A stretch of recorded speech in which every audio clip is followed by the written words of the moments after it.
So let's start with case study 1. This is the hypothetical kindergarten class.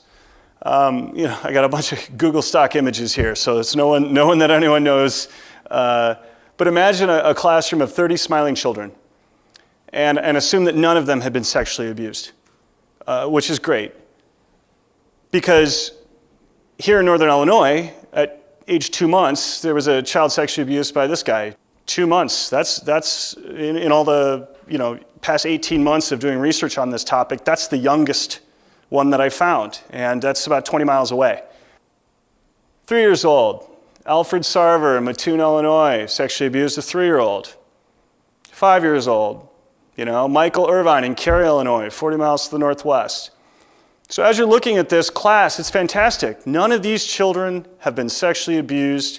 You might be tempted to think this kind of stuff doesn't happen around here. But fast forward to high school graduation. Picture them all grown up, caps and gowns.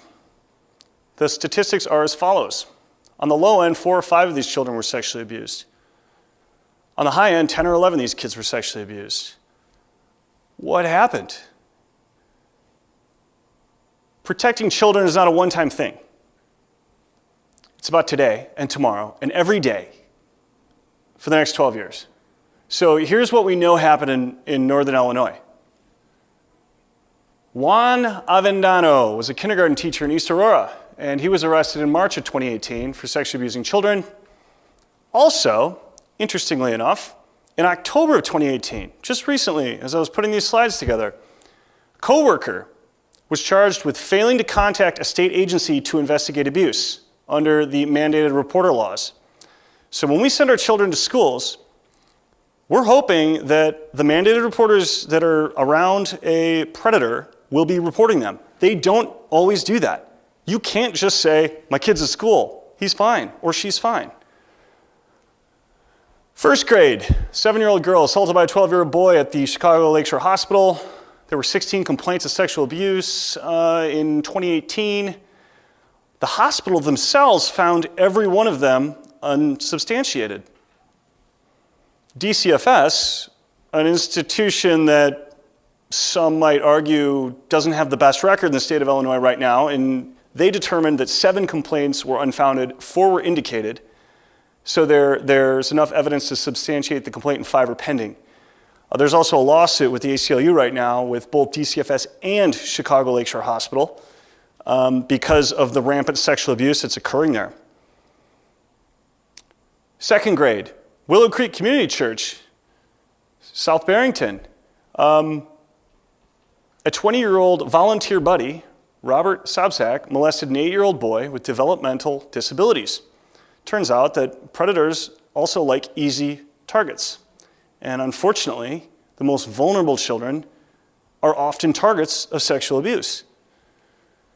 The boy told his mom, which is great. The mom told the church, which was great. The church called the police. Great, triggered the criminal investigation. This is the guy. He looks really normal. And in 3rd grade, after they opened the investigation, it was discovered that he had repeatedly molested a 9-year-old boy. So you got the 8-year-old boy, and then you got the 9-year-old boy. Willow Creek had to pay over $3 million to the victim's family to settle a civil lawsuit because there were people at the church who made complaints about this guy, and the church didn't do anything about it. And he repeatedly violated the policy that the church has, which is at no time should any adult be alone with a child in an area of the church without other people around. So this is failure, and they had to settle a lawsuit about that. So we could keep on going, right? And that's kind of the whole point here. We could keep going. I could keep on going. All you have to do is Google Illinois child sex abuse age 9. I mean, it's unbelievable, the amount of information that comes.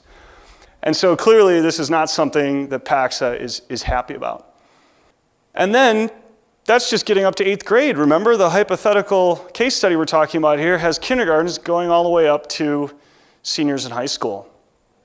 And we all know that high school is completely free of any problems regarding sexual abuse, right? Oh, we all know that that's not the case. Matthew Laird, he was a teacher at a very elite school, Loyola Academy in Wilmette, North Shore Academy in Highland Park. the type of place where these things don't happen, right? No, the type of place where this stuff happens. He was caught uploading child pornography onto a site. Deeper investigation found that the Scholastic Bowl teacher had given alcohol to kids, engaged in sex with female students. Here's one that hits a little bit closer to home. So I was doing research, and I found that someone I went to high school with, Leah Ames, 33, she pled guilty to criminal sexual abuse for having sex with a 16-year-old student. I knew her. She was great. I liked her. But I can't confuse my feelings of liking her as someone who I went to school with predatory behavior. A 33-year-old having sex with a 16-year-old is predatory behavior. We need to call it what it is. Here's another one. Keep it personal.